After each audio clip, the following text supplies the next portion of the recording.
होई खेला तमाम हो। देखो बॉडी से बॉडी के मेल हो गए। खेल हो गई कवन खेल हो गई।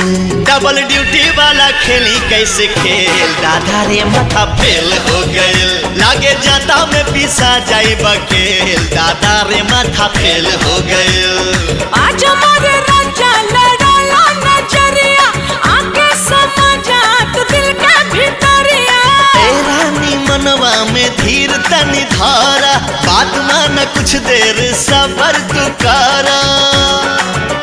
अरे दहिया से दहिया के मेल हो गए।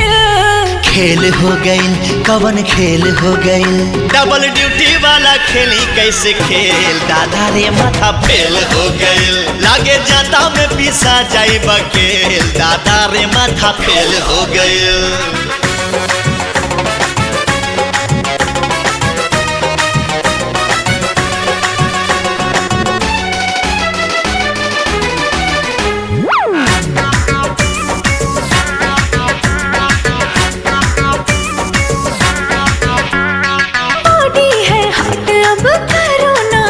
जी इंजन मोहब्बत का करो इसे स्टार्ट जी।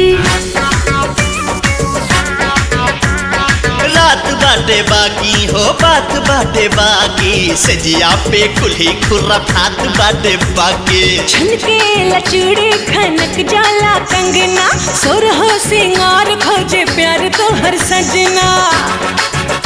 अरे भागला ऐसे जैसे जेल हो गए। डबल ड्यूटी वाला खेली कैसे खेल दादा रे माथा फेल हो गई। लागे जाता में पिसा जाई बकेल दादा रे माथा रे फेल हो गई।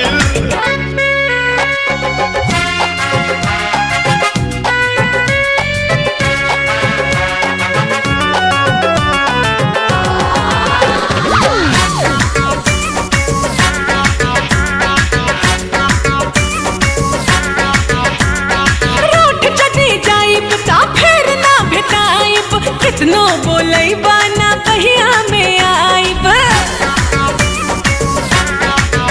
हारू सबूत बहिया में तान ले हब तो होके किस लेके करवा में बांध ले हब तो होके। ना जाने कैसा तू है हसबैंड बाहों में आ जाओ कर दो ट्रेंड।